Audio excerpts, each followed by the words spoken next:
Hi friends, मैं आकांक्षा शर्मा जी की with आकांक्षा में आपका स्वागत करती हूँ। फ्रेंड्स, बहुत ही शानदार टॉपिक आज करवाने वाली हूँ, राष्ट्रीय रोग नियंत्रण कार्यक्रम। ये जो राष्ट्रीय रोग नियंत्रण कार्यक्रम है, करीब 15-16 ये ऐसे कार्यक्रम है जो हर बार एग्जाम में पूछे जाते हैं। कब स्टार्टिंग हुई, क्या उद्देश्य है, इनके अंतर्गत क्या क्या आता है, ये सभी मतलब बहुत ज़्यादा इंपॉर्टेंट टॉपिक है। मैं केवल हर कुछ नहीं पढ़ाती हूँ अपने चैनल पर, मैं केवल वही वीडियो लाती हूँ जो बहुत ज़्यादा इंपॉर्टेंट होता है और जहाँ से प्रश्न आना ही है। लास्ट टाइम के पेपर्स का हमको ज़रूर एनालिसिस करना है। मैं बार बार आपसे बोल रही हूँ कि आप लोगों को कोई बहुत सारे जगह पे नर्सिंग का पेपर सॉल्व करवाया जा रहा है या कोई डॉक्टरी की पढ़ाई थोड़ी ना कर रहे हो कि आपको इतना डीपली पढ़ना है। आपको बहुत मेन चीज़ें पढ़ना है।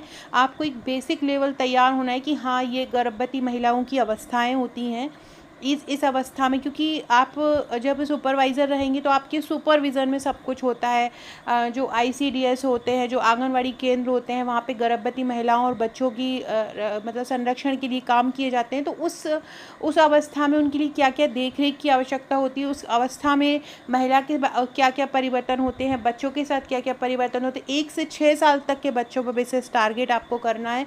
उनकी जो योजनाएं हैं उन पर मेन फोकस करना है।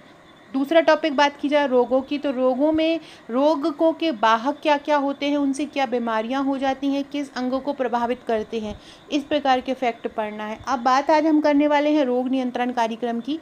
तो एक पर्टिकुलर देखो, एक होता है योजना वाला टॉपिक। योजनाओं में सारा कुछ आ जाता है, उसमें देखभाल वाले कार्यक्रम भी आ जाते हैं, स्वास्थ्य की देखभाल वाले कार्यक्रम भी आ जाते हैं, महिला बच्चों बुजुर्गों सभी के लिए आ जाते हैं। वो हम आज के वीडियो में नहीं कर रहे हैं, उसके लिए एक अलग से वीडियो लेके आऊँगी। आज हम करने वाले हैं ओनली राष्ट्रीय रोग नियंत्रण कार्यक्रम। MCQ बेस्ड ये टॉपिक रहेगा और ये हमारा टॉपिक वाइज वाला सीरीज़ है, इसलिए ये A सीरीज़ है। हमारे चैनल पर 3 सीरीज़ अभी महिला सुपरवाइज़र की चल रही हैं। जब से कैलेंडर में अपडेट हुआ है कि अक्टूबर में एग्ज़ाम है, हमने दोबारा से ये सीरीज़ स्टार्ट की है। ये A सीरीज़ का 6वां भाग है। इसके पहले 5 वीडियो करवा चुकी हूँ, नहीं देखे हैं तो प्लेलिस्ट में इसकी 5 वीडियो मिल जाएगी, डिस्क्रिप्शन बॉक्स में लिंक मिल जाएगा। एक मैं करवा रही हूँ मॉडल प्रैक्टिस सेट, उसके भी करीब 6-7 प्रैक्टिस सेट हो चुकी है। उसमें मैं मिक्सअप करवा रही हूँ सारे क्वेश्चन, जितना भी टॉपिक आने हैं महिला सुपरवाइजर के सिलेबस में, वो सारे टॉपिक मिक्सअप करवा रही हूँ। और एक हो रहा है हमारा 2017 का सिलेबस। 2017 का सिलेबस बहुत इंपॉर्टेंट है। 2017 का जो पेपर है, जो अलग अलग शिफ्ट में आया है, वहीं से ही आप अगर पूरे शिफ्ट का भी कर लोगे ना तो आपकी 70% तैयारी हो जाएगी, ये मेरी गारंटी है। तो चलिए स्टार्ट करते हैं। हर बार यहाँ से 4 से 5 प्रश्न बनते हैं, छोटा सा वीडियो में ही आपके 4 से 5 पर डायरेक्ट बनेंगे, ये 100% गारंटी है। तो चलिए स्टार्ट करते हैं।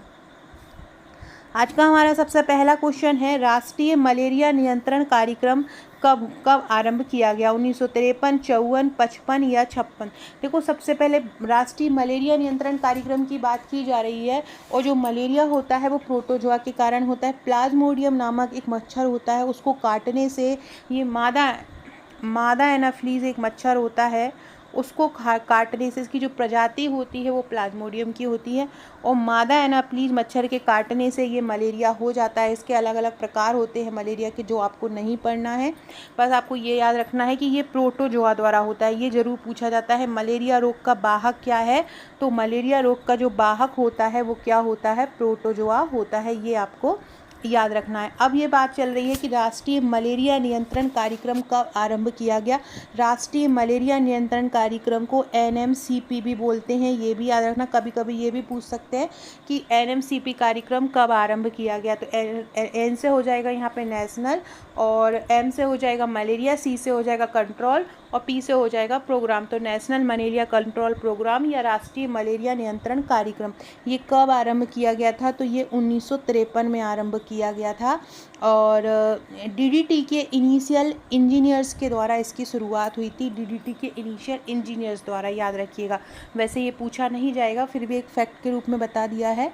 और भारत सरकार की स्वास्थ्य मंत्रालय के अंतर्गत ये कार्यक्रम आरंभ है। तो याद रखिएगा, ये ओरली आपको याद होना चाहिए, ये जितने भी नियंत्रण कार्यक्रम है, क्योंकि सुपरवाइज़र की तैयारी जो लोग भी कर रहे हैं उनके लिए ये टॉपिक जो है वो सबसे इम्पॉर्टेंट टॉपिक है, जहाँ से हर बारी प्रश्न बनता ही बनता है। तो चलिए अगला क्वेश्चन स्टार्ट करते हैं। अगला है राष्ट्रीय कुष्ठ नियंत्रण कार्यक्रम कब आरंभ हुआ। तो देखो राष्ट्रीय कुष्ठ नियंत्रण, ये कुष्ठ जो है इसको लेप्रोसी भी बोलते हैं, लेप्रोसी इसको बोला जाता है। और ये कुष्ठ जो नियंत्रण कार्यक्रम है वो कब, देखो कुष्ठ के अलग अलग क्वेश्चन बनेंगे। एक कुष्ठ नियंत्रण कार्यक्रम हुआ था और एक कुष्ठ उन्मूलन कार्यक्रम हुआ था। याद रखना, एक है कुष्ठ नियंत्रण कार्यक्रम और एक है कुष्ठ उन्मूलन कार्यक्रम। दोनों ही फैक्ट याद रखना, कुष्ठ नियंत्रण और कुष्ठ उन्मूलन। तो जो कुष्ठ नियंत्रण कार्यक्रम है वो 1955 में आरंभ हुआ था। कुष्ठ नियंत्रण कब हुआ था? 1955 में। और जो कुष्ठ उन्मूलन है वो हुआ था 1963 में आरंभ, 1983 में हुआ था। तो ये अगला क्वेश्चन आपका कुष्ठ उन्मूलन वाला ही आएगा। सबसे पहले ये याद रख लो, कुष्ठ नियंत्रण कार्यक्रम, एल का मतलब यहाँ पे लेप्रोसी है, लेप्रोसी कुष्ठ को बोला जाता है। तो राष्ट्रीय कुष्ठ नियंत्रण कार्यक्रम कब आरंभ हुआ? कुष्ठ नियंत्रण कार्यक्रम हुआ 1955 में। मलेरिया नियंत्रण कब आरंभ हुआ? 1953 में। मलेरिया वाला भूलना मत, मलेरिया 1953 में हुआ और कुष्ठ नियंत्रण कब हुआ? 1955 में हुआ। दोनों ही फैक्ट याद रखिएगा। अगला देखते हैं राष्ट्रीय कुष्ठ उन्मूलन कार्यक्रम। अब जो उन्मूलन कार्यक्रम है वो 1983 में हुआ। याद रखना, उन्मूलन कब हुआ? 1983 में हुआ। और नियंत्रण कब आरंभ हुआ? नियंत्रण जो कार्यक्रम हुआ था वो 1955 में आरंभ हुआ था। राष्ट्रीय कुष्ठ रोग नियंत्रण कार्यक्रम 1955 में और राष्ट्रीय कुष्ठ रोग उन्मूलन कार्यक्रम कब आरंभ हुआ? 1983 में आरंभ हुआ था। दोनों ही फैक्ट याद रखना, नियंत्रण 1955 में, उन्मूलन 1983 में। और मलेरिया कब हुआ था? मलेरिया नियंत्रण कार्यक्रम कब आरंभ हुआ था? 1953 में हुआ था। मलेरिया 53 में, कुष्ठ रोग नियंत्रण 55 में और कुष्ठ रोग उन्मूलन 1983 में। तीनों के तीनों याद हो गए हैं, यहीं के यहीं याद करते जाइएगा। इसकी PDF जिन्होंने हमारा नोट्स परचेज़ किया होगा उनको हमारा ग्रुप मिला होगा, जहां मैं डेली तैयारी करा रही हूँ। इसी प्रकार के सरल तरीके से टॉपिक बना के दे रही हूँ, वहीं इसकी PDF दे दी जाएगी। तो आप वहीं पर इसको एक बार रिवीजन कर लीजिएगा। राष्ट्रीय स्तर पर कुष्ठ रोग का उन्मूलन कब हुआ? देखो उन्मूलन की शुरुआत, जो उन्मूलन नियंत्रण कार्यक्रम है वो कब आरंभ हो गया था? वो 1983 में हो गया था। लेकिन ये बोल रहे हैं कि कब उन्मूलन मतलब होता है पूरी तरह से हट जाना, पूरी तरह से गायब हो जाना। तो पूरी तरह से जो राष्ट्रीय स्तर पर उन्मूलन हुआ था कुष्ठ रोग का, वो कब हुआ था? वो 2005 में हुआ था। राष्ट्रीय स्तर पर कुष्ठ रोग का जो उन्मूलन हुआ था वो कब हुआ था? तो वो 2005 में हुआ था। बहुत इंपॉर्टेंट क्वेश्चन है ये, तो याद रखिएगा। कुष्ठ रोग मैंने बताया, कुष्ठ रोग क्या होता है? तो कुष्ठ रोग को हम लेप्रोसी भी बोलते हैं। और ये एक जीवाणु होता है जिसको हम बोलते हैं माइकोबैक्टीरियम लेप्री। माइक्रोबैक्टीरियम एक लेप्री नामक एक जीवाणु होता है, उसके द्वारा जो कुष्ठ रोग होता है वो हो जाता है। ये भी याद रखिएगा, किसके द्वारा होता है कुष्ठ रोग? माइकोबैक्टीरियम लेप्री के कारण हो जाता है। कुष्ठ रोग को हैंसेन रोग के रूप में भी जानते हैं। ये बचपन से लेकर बुढ़ापे तक कभी भी हो सकता है। इसके कारण जो तंत्रिकाएं होती हैं, त्वचा होती हैं और आँखें होती हैं, स्पेशली प्रभावित होती हैं। ये एक संक्रमणीय बीमारी है, मतलब संक्रमित व्यक्ति के संपर्क में आने से हो जाती है। तो याद रखिए, इसके लिए एंटीबायोटिक्स दी जाती हैं। ये भी याद रखना, कुष्ठ रोग किसके द्वारा होता है? Mycobacterium leprae. बैक्टीरियल आ रहा है तो मतलब समझ लो कि जीवाणु के द्वारा होता है। कुष्ठ रोग का वाहक कौन है? कुष्ठ रोग का वाहक एक जीवाणु है। अगला क्वेश्चन है राष्ट्रीय क्षय रोग नियंत्रण। देखो क्षय है उसको बोला जाता है TB, या बोल सकते हैं तपेदिक। राष्ट्रीय क्या बोल सकते हैं इसको? या बोल सकते हैं, या तो इसको बोल सकते हैं तपेदिक, या बोल सकते हैं क्षय रोग, या बोल सकते हैं TB। ये एक जीवाणु संक्रमण होता है। और ये जो TB होता है ये फेफड़ों को प्रभावित, आपने देखा होगा जो TB का मरीज होता है वो बहुत ज़्यादा खांसता है, उसके फेफड़े बहुत ज़्यादा जो ख़राब हो जाते हैं, प्रॉब्लम कर जाते हैं। तो ये बैक्टीरिया जो होता है, जो TB का बैक्टीरिया जो हो रहा है, ट्यूबरकुलोसिस नामक एक बैक्टीरिया होता है जिसके कारण ये TB हो जाती है। तो ये जो ट्यूबरकुलोसिस नामक जो बैक्टीरिया होता है वो फेफड़ों पर ज़्यादा प्रभावित होता है। 10 लाख से ज़्यादा मामले अभी हमारे भारत में TB के हैं। तो ये गंभीर बीमारी होती है जिसके लिए उन्मूलन के लिए तरह तरह के स्तर पर कार्यक्रम चलाए जाते हैं। तो अब पूछा जा रहा है कि ये क्षय रोग नियंत्रण कार्यक्रम कब आरंभ हुआ था? तो राष्ट्रीय क्षय रोग नियंत्रण कार्यक्रम आरंभ हुआ था 1962 में। याद रखना, राष्ट्रीय क्षय रोग नियंत्रण कार्यक्रम कब आरंभ हुआ था? तो राष्ट्रीय क्षय रोग नियंत्रण कार्यक्रम कब आरंभ हुआ था? 1962 में। क्षय रोग को और क्या बोलते हैं? उसको टीबी भी बोलते हैं, और क्या बोलते हैं इसको? और तपेदिक भी बोलते हैं। किसके कारण होता है? ये ट्यूबरकुलोसिस नामक एक बैक्टीरिया होता है, या ट्यूबरकुलोसिस नामक एक जीवाणु होता है, उसके कारण ये क्षय रोग हो जाता है। तो ये याद रखिएगा। 1962 में भारत में बहुत ज़्यादा तपेदिक मामले आ गए थे, जिसके नियंत्रण के लिए, जिसकी रोकथाम के लिए ये राष्ट्रीय क्षय रोग नियंत्रण कार्यक्रम लाया गया। इम्पॉर्टेंट एक सबसे महत्वपूर्ण बात देखो, जैसे कि राष्ट्रीय क्षय रोग नियंत्रण कार्यक्रम आया है, ऐसे ही एक संशोधित कार्यक्रम भी आया था, राष्ट्रीय क्षय रोग संशोधित कार्यक्रम भी आया था, वो भी याद रखिएगा। और वो कब आया था, वो हम अब नेक्स्ट क्वेश्चन जो हमारा उसी का ही रहेगा। तो सबसे पहले क्षय रोग आया और फिर संशोधित क्षय रोग आया, ताकि उसमें और सुधार करने के लिए ज़्यादा क्षेत्रों में जो जहाँ पर भी टीबी के रोगियों की पहचान की गई है, उनको वहाँ पे उन्मूलित करने के लिए दोबारा से संशोधित कार्यक्रम है। तो सबसे पहले ये याद रखो कि राष्ट्रीय क्षय रोग नियंत्रण कार्यक्रम कब आया? 1962 में आया। क्षय रोग किसके कारण होता है? ट्यूबरकुलोसिस नामक जीवाणु के कारण होता है। इसके कारण कि कौन सा अंग प्रभावित होता है? तो इसके कारण ट्यूबरकुलोसिस नामक उसके कारण फेफड़ा जो होता है वो प्रभावित होता है।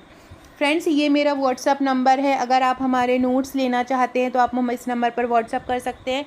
साथ में डिस्क्रिप्शन बॉक्स में आपको मेरा व्हाट्सअप ग्रुप की लिंक मिल जाएगी, टेलीग्राम ग्रुप की लिंक मिल जाएगी, ज्वाइन कर लीजिएगा। अगर आपने मुझे इंस्टाग्राम पे भी फॉलो नहीं किया है तो आकांक्षा 1957 ये मेरी इंस्टाग्राम आईडी है, आप मुझे यहाँ पर भी फॉलो कर सकते हैं।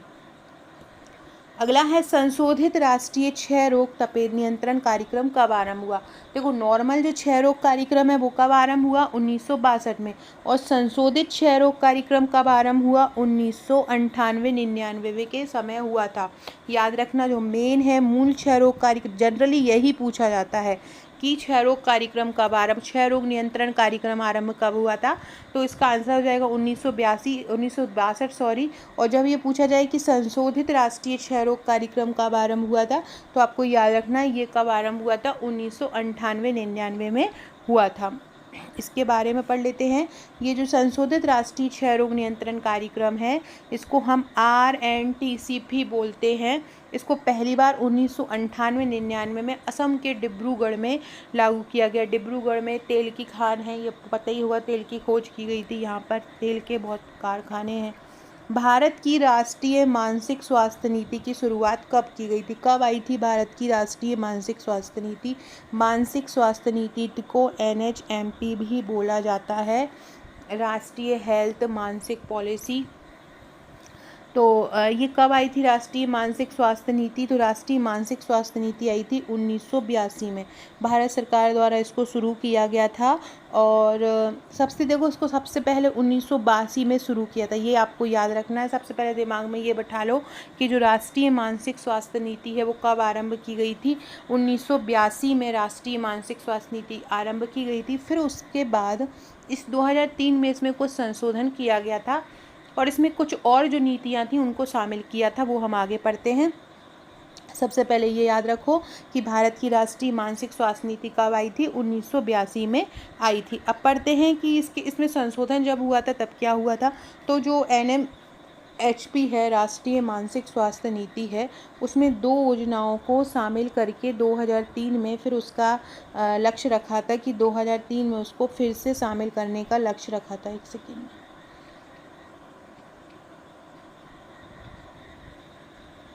इसको NMHP का फुल फॉर्म याद रखना, नेशनल मेंटल हेल्थ प्रोग्राम। क्या रखेगा? नेशनल मेंटल हेल्थ प्रोग्राम, इसका फुल फॉर्म है NMHP का। NMHP में 2003 से फिर से शुरू किया गया था। कौन सी 2 योजना के साथ हम पढ़ लेते हैं। तो राजकीय मानसिक अस्पताल का आधुनिकीकरण एवं मेडिकल कॉलेज सामान्य अस्पताल के मनोरोग पक्ष का उन्नयन, जनशक्ति विकास योजना 2009 में कार्यक्रम का हिस्सा बन गई। ये जनशक्ति विकास योजना है, इसमें इन दोनों को ही शामिल किया गया था कि जो मानसिक नीति में शामिल कर लिया गया था कि जितने भी अस्पताल अस्पताल हैं, मानसिक अस्पताल हैं जहाँ पर में जो इलाज किया जाता है मेंटल हेल्थ का, तो उनका उन्नयन किया जाए और वहाँ पर जो मनोरोग विशेषज्ञ हैं वहाँ पे उनकी भर्ती कराई जाए, तो इसी योजना के अंतर्गत शामिल किए। तो ये आपसे किस तरह पूछे जाएंगे कि जो 2 और योजनाओं को शामिल करने का निर्णय कब लिया गया, 2003 में लिया गया, जो नेशनल मेंटल हेल्थ प्रोग्राम है। नेशनल मेंटल जो हेल्थ पॉलिसी थी वो कब आ गई थी, 1982 में आ गई थी, और इसके बाद 2003 में इसको फिर 2 योजनाओं को शामिल किया गया था। और जनशक्ति विकास योजना भी इस कार्यक्रम का हिस्सा बन गई थी। ये कब बन गई थी, 2009 में। ये भी आपसे पूछ सकते हैं कि जो राष्ट्रीय मानसिक स्वास्थ्य नीति है वो जनशक्ति विकास योजना के अंतर्गत कब आ गई थी, या जनशक्ति विकास योजना राष्ट्रीय मानसिक स्वास्थ्य नीति के अंतर्गत कब आ गई थी, 2009 में आ गई थी।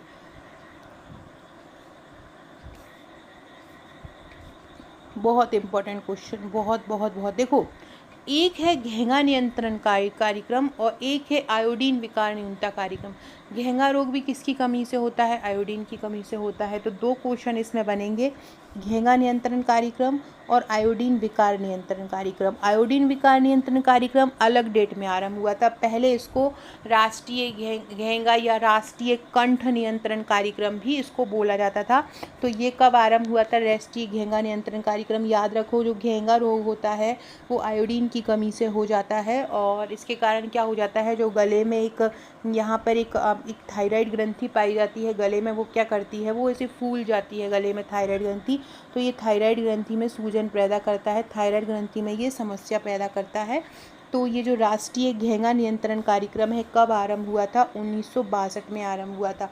राष्ट्रीय घेंघा नियंत्रण कार्यक्रम कब आरंभ हुआ था, 1962 में आरंभ हुआ था। कब हुआ था राष्ट्रीय घेंघा नियंत्रण कार्यक्रम, 1962 में आरंभ हुआ था।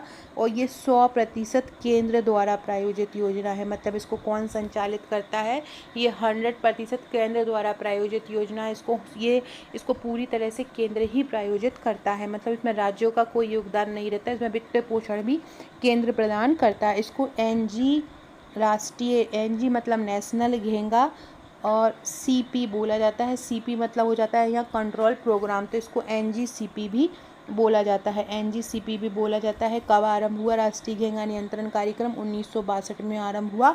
और ये कैसा है, 100% ये केंद्र द्वारा प्रायोजित या केंद्र द्वारा सहायता प्राप्त योजना है। तो याद रखिएगा, ये गंगा नहीं घेंघा है, बोल के बनाई है तो वो गंगा लिखा गया। राष्ट्रीय घेंघा नियंत्रण कार्यक्रम 1962 में आरंभ हुआ। फ्रेंड्स, ये मेरे महिला सुपरवाइज़र के नोट्स हैं, बहुत ही शानदार ये नोट्स हैं। इसमें टोटल आपको 7 बुकलेट मिलेंगी। ये नोट्स तो मिल ही रहे हैं, हमारा जो महिला सुपरवाइज़र का पैकेज है उसमें ये 7 बुकलेट तो मिल ही रही हैं। साथ में हम आपको दे रहे हैं एक व्हाट्सएप का ग्रुप, टेलीग्राम ग्रुप। टेलीग्राम में डेली क्विज होते हैं। क्विज मतलब टेस्ट, जैसे कि आप टेस्ट देते हैं जनरली, आप कहीं पे जाकर कंप्यूटर बेस्ड टेस्ट देते हो, वैसे ही टेस्ट हम लेंगे। आपके समय दे देंगे कि इतने समय में, हर क्वेश्चन के लिए आपको 30 सेकंड का समय दिया जाता है। एक टॉपिक दे देते हैं, जैसे कि कल का टॉपिक है हमारे ग्रुप के टेस्ट का बाल विकास के सिद्धांत। करीब 70 सिद्धांत दिए हैं, कुछ मैथ के क्वेश्चन ट्रिक बना के दी हूँ, जिससे कि ट्रिक द्वारा आपके क्वेश्चन याद हो जाए। तो मैथ्स के क्वेश्चन हुए और बाल विकास के सिद्धांत हुए, इसका कल टेस्ट होगा। तो मैं बहुत सरल तरीके से टॉपिक बना कर आप लोगों को ग्रुप में भेजती हूँ, कि ताकि जैसे कि कोई हाउसवाइफ है, बुक नहीं उठा पा रही है, तो मोबाइल में PDF के द्वारा भी पढ़ सके, या आप PDF से अपने नोट्स भी खुद भी बना सकते हैं, ऐसा बना के देती हूँ। इन नोट्स के अलावा भी बहुत सारी चीज़ें मैं ग्रुप में प्रोवाइड कराती हूँ। ये नोट्स जो हैं बहुत शानदार नोट्स हैं, हैंड रिटन इनको तैयार किया गया है। इसमें 5 बुकलेट थ्योरी की है, 1 बुकलेट आपको MCQ की मिलती है, इसमें 3000 प्लस MCQ हैं, और एक नियम, अधिनियम, प्रबंध कोण, शरीर की रचना, विकास की मिलती है। 1000 वन लाइनर बुकलेट मिलती है। इस प्रकार टोटल ये 7, मतलब एक जो हमारा जो पैकेज है उसमें आपको 7 बुकलेट प्लस ऑनलाइन ग्रुप जहाँ पे तैयारी कराई जाती है, प्लस टेस्ट, ये सब आपको दिया जाता है। इन सब का चार्ज ओनली 1499 है। एग्ज़ाम तक हम आपको करीब 40,000 क्वेश्चन कवर करा देंगे, 40,000 MCQ हम आपको कवर करा देंगे। बहुत ही शानदार तरीके से, बहुत ही इजी लैंग्वेज में हर एक टॉपिक कवर करवा देंगे, चाहे वो प्रबंधन का हो, चाहे कोई भी परिभाषाएं हो, कोई भी सिद्धांत हो, कोई भी डेट हो, ट्रिक द्वारा हम ग्रुप में याद करवाएंगे। ICMR रिपोर्ट हो वो हम ग्रुप में याद करवाएंगे। तो हम बहुत शानदार तरीके से पढ़ा रहे हैं। हमारी कोई क्लासेस नहीं रहती हैं, हम केवल एक टॉपिक बना कर देते हैं आपको बहुत सरल तरीके से। उस टॉपिक को एक कोई टॉपिक होता है, सपोज़ कीजिए कि हमने कम्युनिकेशन या संप्रेषण टॉपिक लिया, उसको कितना सरल बना सकते हैं, उसके कैसे क्वेश्चन बन सकते हैं, वो हम बना कर देते हैं। उसके अलावा जो पिछले साल पेपर में पूछा होगा वो क्वेश्चन बना के देते हैं, कि वही फिर उन्हीं क्वेश्चन का हम टेस्ट लेते हैं, ताकि आपकी ज़्यादा से ज़्यादा उन्हीं प्रश्नों की प्रैक्टिस हो सके। तो बहुत शानदार तरीके से ग्रुप में तैयारी कराई जा रही है। एक एग्ज़ाम्पल मैं आपको बता देती हूँ। ये इस प्रकार से 7 बुकलेट, ये जो दिख रही है, 7 बुकलेट आपको मिलेंगी और ये इस प्रकार से आपके घर पे ये पहुँचेंगी। और ये प्रैक्टिस सेट साथ में मिलेगा 3000 प्लस MCQ का, तो आप प्रैक्टिस भी कर पाएंगे। साथ में मैं आपको ग्रुप का भी बता देती हूँ फ्रेंड। जैसे सपोज़ कीजिए ये मैं अपने ग्रुप में पहुंच गई। ये सुपरवाइज़र तैयारी के नाम से एक ग्रुप है, और ये जो मैंने बताया है कि 9:30 बजे से टेलीग्राम ग्रुप में टेस्ट है, और टेलीग्राम में टेस्ट हो रहा है, और कौन कौन इसमें दे रहा है। इसके बाद हम इसकी अगर मीडिया फाइल में देखें तो ग्रुप मीडिया में आप देखेंगे कि देखिए किस तरह से सरल तरीके से, आप देखिए इस तरीके से टॉपिक बना के मैं पहुँचाती हूँ कि नवजात शिशु में मेल का वज़न कितना होता है, फीमेल का वज़न कैसा रहता है। तो इस प्रकार से मैं बना के पहुँचाती हूँ क्वेश्चन बहुत सरल तरीके से। जैसे ये देखिए, ये मैग्नीशियम की जो कैल्शियम की मात्रा मैंने याद करवाई है स्टूडेंट को, ये ग्रुप में ही टॉपिक दिया हुआ है। इस तरह से सरल सा टॉपिक बना के ये दिया जाता है। अगर PDF की बात की जाए तो देखिए, जैसे कि मैं आपको बताऊं मैंने संप्रेषण को किस तरह से कवर किया है। ये संप्रेषण वाला PDF है। इस तरह से हमने पूरा संप्रेषण बना के बच्चों को भेजा है, किस तरह से आप याद कर सकते हैं। संप्रेषण के करीब हमने 105 क्वेश्चन मिलाए हैं। जैसे कि संप्रेषण को किसने बोला है कि संगठन की रक्तधारा, किसने इसको समस्या बोला है, डॉड ने बोला है, किसने इसको साझा समझ बोला है।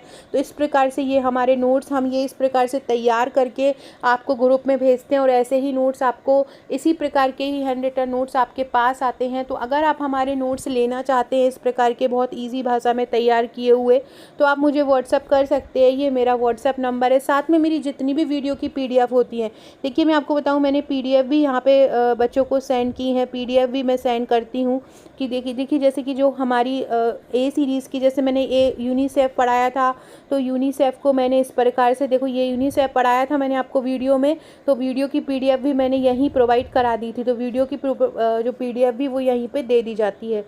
इसके अलावा फ्रेंड इस प्रकार से क्विज भी लिए जाते हैं। जैसे मैंने अभी थोड़ी देर पहले क्वेश्चन डाला है कि सामान्य पुरुष के लिए ICMR के अनुसार आयोडीन की मात्रा कितनी निर्धारित की गई है। पहले मैं ये लिख के भी भेज देती हूँ कि आयोडीन की मात्रा इतनी निर्धारित की गई है, और फिर उसके बाद उसके MCQ भी लगवाती हूँ ताकि ज़्यादा से ज़्यादा लोग तैयार कर सके। फिर बताती भी हूँ कि आयोडीन की यूनिट क्या रहेगी, या कोई भी ICMR रिपोर्ट याद कर रहे हो तो आप किस प्रकार से प्रश्न आ सकते हैं। सो फ्रेंड्स, हमारे ग्रुप में हम आपको कैसे तैयारी कराते हैं ये मैंने बता दिया है। नोट्स की भी जानकारी आपको मैंने दे दी है कि ये 7 बुकलेट आपको मिलेंगी। ये सातों के सातों बुकलेट प्लस एक व्हाट्सएप का ग्रुप प्लस टेलीग्राम ग्रुप, ये सभी केवल उन्हें ही मिलते हैं जो हमारे नोट्स परचेज़ करते हैं। हमारा नोट्स का जो चार्ज है 1399 है, प्लस 100 कोरियर है। आपको मुझे व्हाट्सएप करना है सबसे पहले 6260190944 पर, और अपना फुल एड्रेस भेजना है। मेरी वीडियो में भी जितने MCQ एग्ज़ाम तक करवाऊंगी सारे के सारे आपको उस ग्रुप में मिल जाएंगे। जैसे ही आपका पेमेंट आता है तुरंत हम आपको ग्रुप से जोड़ लेते हैं। 7 से 8 दिन में आपके पास ये नोट्स पहुंच जाते हैं। चलिए अब नेक्स्ट क्वेश्चन देखते हैं। देखिए हमने ऊपर क्वेश्चन पढ़ा था 8वां की राष्ट्रीय घेंगा नियंत्रण कार्यक्रम कब आरंभ हुआ। ऊपर हमने क्या पढ़ा था, घेंगा नियंत्रण। अभी हम क्या पढ़ रहे हैं, आयोडीन कमी विकार नियंत्रण। तो देखो उसी को ही और डेवलप्ड करके, क्योंकि आयोडीन की कमी से ही घेंगा रोग हो जाता था, तो उसी को ही और विकसित करके 1992 में ये राष्ट्रीय आयोडीन कमी विकार नियंत्रण कार्यक्रम या NIDDCP आया। NIDDCP को राष्ट्रीय आयोडीन डी से आ गया यहाँ पे डेफिशिएंसी कंट्रोल प्रोग्राम इसको बोला जाता है। राष्ट्रीय आयोडीन कमी विकार नियंत्रण कार्यक्रम, ये कब आरंभ हुआ? 1992 में। 1962 में क्या आरंभ हुआ था? घेंगा नियंत्रण कार्यक्रम, है ना। और आयोडीन की कमी नियंत्रण कार्यक्रम कब आरंभ हुआ? 1992 में। पढ़ लेते हैं। 1992 में एनजीसीपी को क्या बोलते हैं? नेशनल गोइटर कंट्रोल प्रोग्राम, एनजीसीपी बोलते हैं। मतलब गोइटर मतलब होता है वही घेंगा। तो नेशनल जो गोइटर कंट्रोल प्रोग्राम है उसका नामकरण बदल दिया और उसमें क्या कर दिया? नेशनल आयोडीन अल्पता डिसऑर्डर नियंत्रण कार्यक्रम करके पुनः डिज़ाइन किया, ताकि आपके द्वारा की जाने वाली कमी के व्यापक निहितार्थ की ओर जोर दिया जा सके। तो याद रखना, आयोडीन कमी विकार नियंत्रण, आयोडीन वाला कब आरंभ हुआ? 1992 में। और घेंगा वाला कब आरंभ हुआ? 1962 में। दोनों की दोनों ही याद रखिएगा। पहले घेंगा नियंत्रण कार्यक्रम आया था, फिर बाद में ही उसको और डेवलप करके आयोडीन कमी विकार नियंत्रण कार्यक्रम बना दिया था। अगला है 1976 में निम्न में से कौन सा कार्यक्रम आरंभ हुआ था? राष्ट्रीय क्षय रोग नियंत्रण कार्यक्रम, राष्ट्रीय मलेरिया नियंत्रण कार्यक्रम, राष्ट्रीय दृष्टि नियंत्रण कार्यक्रम, या इनमें से कोई नहीं। तो 1976 में आरंभ हुआ था राष्ट्रीय दृष्टि नियंत्रण कार्यक्रम। और ऐसा कार्यक्रम स्टार्ट करने वाला हमारा भारत पहला देश है जिसने ऐसा कार्यक्रम स्टार्ट किया था। तो याद रखना। फ्रेंड्स, कमेंट करके बताइएगा कि जो आँखों वाले जो रोग होते हैं वो किस विटामिन की कमी से हो जाते हैं, किस विटामिन की कमी से आँखों में रोग उत्पन्न होते हैं या आँखों की समस्या उत्पन्न होती है। सभी लोग कमेंट करके बताइएगा। 1976 में कौन सा कार्यक्रम आरंभ हुआ था? राष्ट्रीय दृष्टि नियंत्रण कार्यक्रम। याद रखना, मैंने बहुत सारे कार्यक्रम बताए हैं। अभी आपको 1953 में कौन सा बताया है? मलेरिया। कुष्ठ रोग कब बताया है? 1955 में। कुष्ठ रोग का संशोधन कब बताया है? 1992 में। इसके अलावा 1962 में क्या बताया है? घेंगा रोग नियंत्रण कार्यक्रम। और 1992 में आयोडीन विकार नियंत्रण कार्यक्रम। ये सभी कार्यक्रम याद रखिएगा। भारत विश्व का पहला देश है जिसने राष्ट्रीय स्तर पर दृष्टि नियंत्रण कार्यक्रम शुरू किया। 1976 में ये 100% कार्यक्रम के रूप में शुरू हुआ था। इसका लक्ष्य 2020 तक दृष्टिहीनता की व्यापकता 1.4 से 0.3% तक कम करना है। फ्रेंड्स, एक राष्ट्रीय स्वास्थ्य नीति आई है अभी, जो नई स्वास्थ्य नीति है वो 2017 वाली है। उसको आपको बहुत अच्छे से करना है। एक दिन उसके स्वास्थ्य नीति के पूरे MCQ बना के कवर करवा दूंगी। हमारे जो प्रैक्टिस सेट है उसमें स्वास्थ्य नीति के MCQ कवर हैं। साथ में मेरी जो बुकलेट है पोषण स्वास्थ्य वाली, उसमें भी पूरी स्वास्थ्य नीति hand written point to point cover की गई है। उसको भी आप याद करेंगे तो बहुत अच्छे से पूरी स्वास्थ्य नीति कवर हो जाएगी। अगला है, ये बहुत इंपॉर्टेंट है, इसके अंतर्गत 6 रोग आते हैं। राष्ट्रीय रोग वाहक जनित का रोग कार्यक्रम कब आरंभ हुआ? ये ऐसा ही नाम है, राष्ट्रीय रोग वाहक जनित रोग कार्यक्रम कब आरंभ हुआ?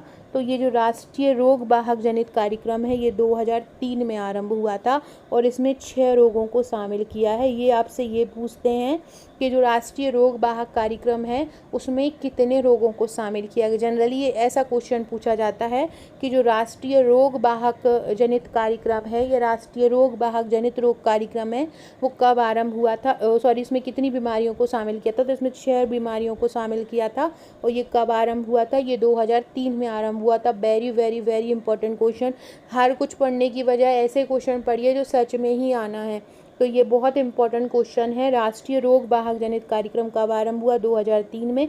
इसमें कितने जो रोगों को शामिल किया गया? 6 रोगों का। हम पढ़ते हैं कौन कौन से रोग इसमें शामिल किए गए। मलेरिया, डेंगू, लिम्फेटिक फाइलेरिया, काला अजार, लिशमेनिया नामक एक जीवाणु से फैलता है, जापानी इंसेफ्लाइटिस और चिकनगुनिया। 6 बीमारियों को शामिल किया गया। पहला क्या है? मलेरिया है। दूसरा क्या है? डेंगू है। तीसरा लिम्फेटिक फाइलेरिया है। चौथा काला अजार है। 5वां जापानी इंसेफ्लाइटिस है और 6ठा चिकनगुनिया है। याद रखना, राष्ट्रीय रोग वाहक रोग नियंत्रण कार्यक्रम में 6 रोगों को शामिल किया गया और ये आरंभ कब हुआ था? 2003 में हुआ था। ये पूरा मैंने आउटलाइन कर दिया है। जब आपको ये PDF मिलेगी हमारे ग्रुप में तो एक जो आउटलाइन किया है उसको लिख कर याद कर लीजिएगा। अगला है राष्ट्रीय फाइलेरिया नियंत्रण कार्यक्रम कब आरंभ हुआ। बहुत इम्पॉर्टेंट है और बहुत बार इसको पूछा जा चुका है फाइलेरिया को। तो ये जो फाइलेरिया है, राष्ट्रीय फाइलेरिया नियंत्रण जो कार्यक्रम है वो कब आरंभ हुआ था। तो जो फाइलेरिया नामक इसके कारण फाइलेरियासिस जो रोग हो जाता है वो भी इसके कारण हो जाता है, रोग हो जाता है, तो ये याद रखना है।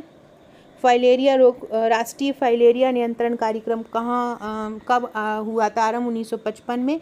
और जो फाइलेरिया है वो परजीवी के कारण हो जाता है, परजीवियों के द्वारा होने वाला एक रोग है। ये धागा के से समान दिखने वाला एक फाइलेरियोड नामक एक परजीवी रहता है, फाइलेरियोड, उसी के नाम पर इसका जो नाम पड़ा है, फाइलेरियोडी नामक एक परजीवी के कारण इसको ये रोग हो जाता है।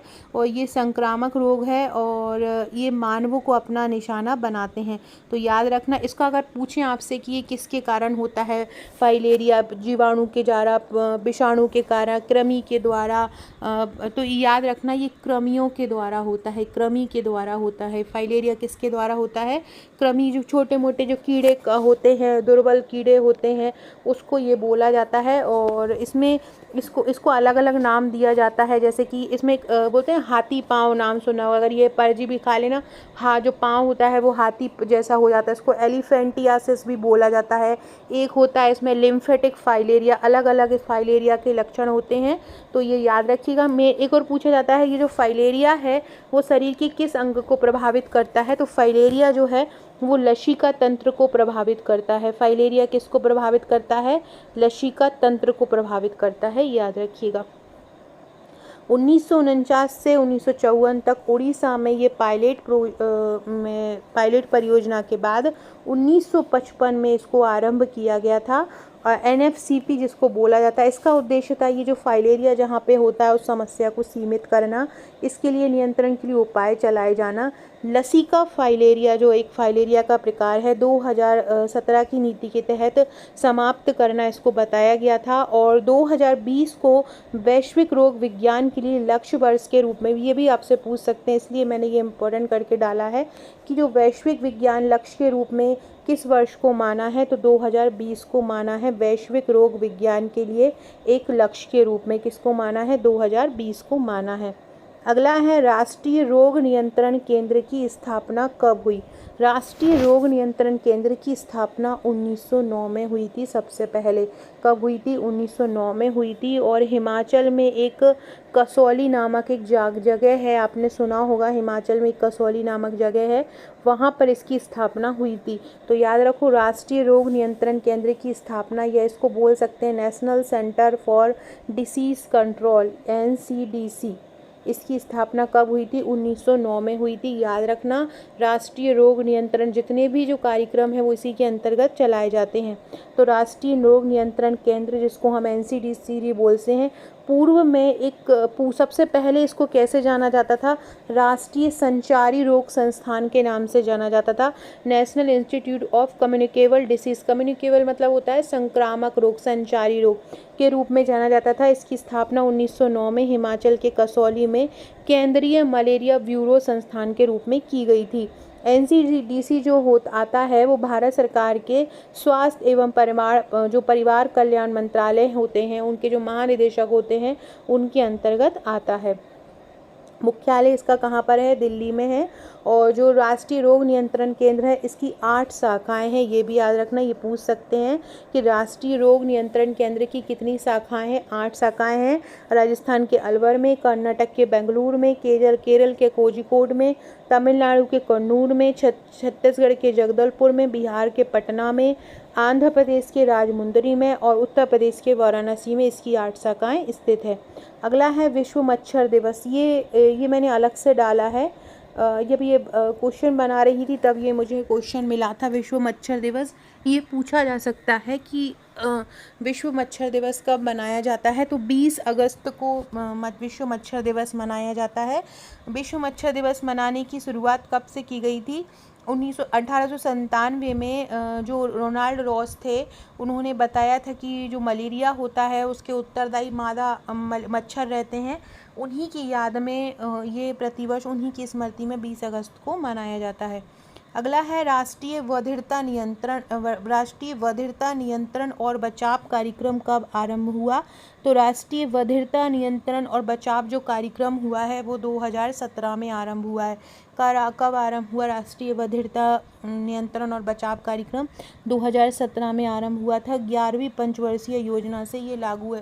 फ्रेंड्स, सेम ऐसे ही क्वेश्चन, इतने अच्छे क्वेश्चन आपको हमारे ग्रुप नोट्स में मिलेंगे और हमारा जो ग्रुप आपको मिलेगा हमारे नोट्स के साथ वहाँ मिलेंगे। साथ ही साथ हमारी सारी वीडियो की सेम हमारी PDF भी मैं बहुत ईजी तरीके से बनाती हूँ, कोई उसमें ऐसा जटिलता नहीं रहती, बहुत आसानी से समझ में आ जाती है। आंसर उसके नीचे ही लिखे होते हैं, जिससे कि आपको अगर PDF मिलती है तो आपको पढ़ने में बहुत आसानी हो, चलते फिरते भी आप उसको याद कर सकते हैं। तो राष्ट्रीय बधिरता नियंत्रण बचाव कार्यक्रम कब आरंभ हुआ? 2017 में।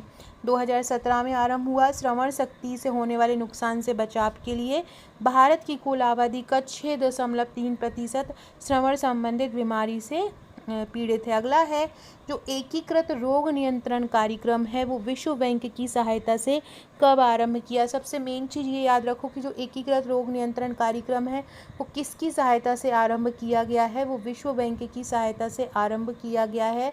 याद रखना, विश्व बैंक का मुख्यालय वाशिंगटन DC है। फ्रेंड्स, एक और कमेंट करके बताइए, मेरी जो A सीरीज़ मैंने करवा रही थी उसमें मैंने A1 में महिला आयोग करवाया है। ऐसे ही मैंने A3 जो हमारे टॉपिक वाइज जो सीरीज़ चल रही है A नाम से, उसमें मैंने A3 में यूनिसेफ करवाया है। आपको मुझे कमेंट करके बताना है कि ये जो यूनिसेफ है इसका मुख्यालय कहाँ है, मेन जो हेडक्वार्टर है। वैसे तो अगर हमारे मध्य प्रदेश की बात की जाए तो मध्य प्रदेश में इसका मुख्यालय भोपाल में है, लेकिन आपको ये बताना है कि राष्ट्रीय स्तर पर इसका मुख्यालय कहाँ है, ये आपको कमेंट करके बताना है। तो एकीकृत रोग नियंत्रण कार्यक्रम विश्व बैंक की सहायता से कब आरंभ किया गया? 2004, 2003, 2001 या 1995? कब इसको आरंभ किया गया था? तो ये 2004 में आरंभ हुआ था। एकीकृत रोग नियंत्रण कार्यक्रम कब आरंभ हुआ था? 2004 में। किसकी सहायता से आरंभ हुआ था? तो ये विश्व बैंक की सहायता से आरंभ हुआ था। याद रखिएगा, एकीकृत रोग नियंत्रण कार्यक्रम विश्व बैंक की सहायता से कब आरंभ हुआ था? 2004 में इसको आरंभ किया गया था। रोगों के प्रकोप का शीघ्रता से बचाव करने के लिए और विश्व बैंक की सहायता से इसलिए शुरू किया गया। इसको हम बोलते हैं integrated disease surveillance program, IDSP इसको बोला। ये ऐसे भी क्वेश्चन पूछा जा सकता है कि IDSP को कब आरंभ किया गया? तो ये 2004 में आरंभ किया गया। इसके जो लोग जिन्होंने मेरे नोट्स लिए होंगे, जो लोग ये वीडियो देख रहे होंगे ना, वो इसका जो होगा नेक्स्ट डे टेस्ट लूँगी इस वाले टॉपिक का, क्योंकि ये बहुत इंपॉर्टेंट है। तो आप लोग इसका एक बार टेस्ट दे देना तो आपके क्वेश्चन तैयार हो जाएंगे। तो रोगों के प्रकोप का पता लगाने के लिए 2004 में विश्व बैंक की सहायता से एकीकृत रोग निगरानी कार्यक्रम या इंटीग्रेटेड डिसीज सर्विलेंस प्रोग्राम शुरू किया गया था, IDSP जिसको कहा जाता है। एक केंद्रीय निगरानी इकाई जिसको हम सेंट्रल सर्विलेंस यूनिट बोलते हैं, CSU की स्थापना राष्ट्रीय रोग नियंत्रण केंद्र की दिल्ली में की गई थी। मतलब इसके तहत एक निगरानी इकाई भी बनाई गई थी। कहाँ पर? दिल्ली में। इसके तहत सभी राज्यों तथा जिलों में निगरानी इकाइयों की स्थापना की गई है। और ये जो केंद्र है, मतलब ये जो इंटीग्रेटेड डिसीज सर्विलेंस प्रोग्राम है IDSP, ये मासिक रोग चेतावनी एक जारी करता है एक वेबसाइट पर। मतलब हर मंथली एक रोग चेतावनी जारी करता है कि कोई रोग अगर फैल तो नहीं रहा है, किसी स्टेट में, किसी ज़िले में कोई रोग बहुत ज़्यादा तो मतलब संक्रमित नहीं हो रहा है, जैसे कि ज़्यादा पूरे में फैल ना जाए, तो इसके लिए एक चेतावनी टाइप जारी करता है। नई रिपोर्ट इसमें अभी 2009 में उपलब्ध कराई थी। अगला है जो राष्ट्रीय वेक्टर जनित रोग कार्यक्रम है, उसके अंतर्गत कितनी बीमारियों को शामिल किया गया है? अभी हमने एक ऊपर पढ़ा था राष्ट्रीय रोग नियंत्रण रोग कार्यक्रम, उसमें कितनों को शामिल किया था? उसमें 6 रोगों को शामिल किया था। और ये वेक्टर है। वेक्टर मतलब होता है वाहक मतलब जिनके द्वारा रोग पैदा होते हैं। तो राष्ट्रीय वेक्टर जनित जो रोग नियंत्रण कार्यक्रम है उसमें 3 बीमारियों को शामिल किया गया है। सबसे पहली बीमारी है मलेरिया। सबसे पहली बीमारी इसमें कौन सी है? मलेरिया। दूसरी है लसिका फाइलेरिया। दूसरी है लसिका फाइलेरिया, फाइलेरिया का एक प्रकार है, और तीसरी है कालाजार जो कि एक लसमेनिया नामक प्रोटोजोआ के कारण होती है कालाजार। तो 3 बीमारियां हैं इसमें शामिल, याद रखना। राष्ट्रीय वेक्टर जनित रोग कार्यक्रम के अंतर्गत कितनी बीमारियों को शामिल किया है? 3 बीमारियों को शामिल किया है। और रोग नियंत्रण जो रोग कार्यक्रम है उसमें कितने को शामिल किया है? 6। दोनों में कंफ्यूज मत होइएगा। तो राष्ट्रीय वेक्टर जनित में सबसे पहले कौन सा है? मलेरिया। तो मलेरिया को चरणबद्ध तरीके से समाप्त करने के लिए इसके अंतर्गत एक पहल शुरू हुई थी मलेरिया उन्मूलन के लिए 2016 से 2030 के लिए। इसके अंतर्गत क्या लक्ष्य रखा गया है कि 2027 तक देश में मलेरिया के 0 मामले होंगे और 2030 तक इसको पूरी तरह से मलेरिया को उन्मूलन कर दिया जाएगा। राष्ट्रीय वाहक नियंत्रण कार्यक्रम के अंतर्गत ये रखा गया है। मलेरिया उन्मूलन के लिए जो देश राज्य हैं उनको 3 श्रेणियों में रखा गया है। 15 से कम बोझ वाले राज्य, 11 मध्यम बोझ वाले राज्य और 10 उच्च बोझ वाले राज्य। 15 मतलब जिसकी रैंक 15 आएगी उसमें क्या होगा? वो श्रेणी 1 में आ जाएगा, वो कम बोझ वाले राज्य रहेंगे मलेरिया से। 11 अगर अंक है तो मध्यम बोझ वाले रहेंगे और 10 उच्च बोझ वाले रहेंगे। दूसरा है लसिका फाइलेरिया, रोग संचरण के लिए सामूहिक औषधि प्रदान की जाएगी। लिम्फेटिक फाइलेरिया के उन्मूलन के लिए ट्रिपल ड्रग थेरेपी भी दी जाएगी। ये भी राष्ट्रीय वाहक रोग नियंत्रण कार्यक्रम में आ जाएगा। इसके अलावा है कालाजार। तो कालाजार इसके उपचार के लिए एकल खुराक लिपोसोमल एम्फोटेरेसिन भी दी जाएगी और डीडीटी के स्थान पर सिंथेटिक पायरोथाइड का उपयोग किया जाएगा। अगला है राष्ट्रीय मौखिक स्वास्थ्य कार्यक्रम का आरंभ कब हुआ? राष्ट्रीय मौखिक स्वास्थ्य कार्यक्रम जो है 1999 में आरंभ हुआ था। राष्ट्रीय मौखिक स्वास्थ्य कार्यक्रम कब आरंभ हुआ था? 1999 में ये आरंभ हुआ था। लेकिन ये जब 1999 में आरंभ हुआ था तो ये केवल देश के 5 राज्यों के कुछ जिलों में ही आरंभ हुआ था। पूरी तरह से अगर देखा जाए तो ये पूरी तरह से पूरे सभी राज्यों में कब लागू हुआ? तो सभी राज्यों में ये 2014-15 में लागू हुआ। ऐसा अगर पूछा जाए कि राष्ट्रीय मौखिक स्वास्थ्य कार्यक्रम पूरी तरह से कब लागू किया गया तो 2014-15 में, और केवल कब आरंभ किया गया तो 1999 इसका आंसर हो जाएगा। अगला है राष्ट्रीय तंबाकू नियंत्रण कार्यक्रम कब आरंभ हुआ? तो जो राष्ट्रीय तंबाकू नियंत्रण कार्यक्रम है 2007-8 में आरंभ हुआ था। कब? इसको हम बोलते हैं NTCP, मतलब जो नेशनल टोबैको कंट्रोल प्रोग्राम। तो ये याद रखिएगा। राष्ट्रीय तंबाकू नियंत्रण कार्यक्रम कब आरंभ हुआ? 2007-8 में राष्ट्रीय तंबाकू नियंत्रण कार्यक्रम आरंभ हुआ था। इसमें बताया था कि तंबाकू का सेवन के हानिकारक प्रभावों के बारे में बताना, लोगों को जागरूक करना, ज़्यादा से ज़्यादा तंबाकू आपूर्ति की पूर्ति बंद करना, सिगरेट अन्य जो तंबाकू उत्पाद हैं उनके जो व्यापार है उस पर रोक लगाना। एक और इम्पॉर्टेंट क्वेश्चन है ये कि भारत में स्वास्थ्य मंत्रालय का गठन कब किया गया था? क्योंकि ये सभी जो योजनाएं आती हैं, पॉलिसी आती हैं, इसी के अंतर्गत आती हैं, स्वास्थ्य मंत्रालय के अंतर्गत। तो स्वास्थ्य मंत्रालय की जो स्थापना की गई थी वो 1976 में की गई थी। आप लोग हमें कमेंट करके बताएंगे कि मध्य प्रदेश के स्वास्थ्य मंत्री कौन है? मध्य प्रदेश में वर्तमान में स्वास्थ्य मंत्री कौन है, ये आप कमेंट करके बताएंगे। और भारत का जो स्वास्थ्य मंत्रालय था वो कब गठित हुआ? 1976 में। तो फ्रेंड्स करीब 40-42 मिनट की ये वीडियो थी। इसमें मैंने आपको पूरे राष्ट्रीय रोग नियंत्रण कार्यक्रम कवर करवा दिए हैं। बहुत ही शानदार ये वीडियो है, बहुत ही इंपॉर्टेंट इसमें क्वेश्चन है, इनको अच्छे से कर लीजिएगा। Okay friends, thank you.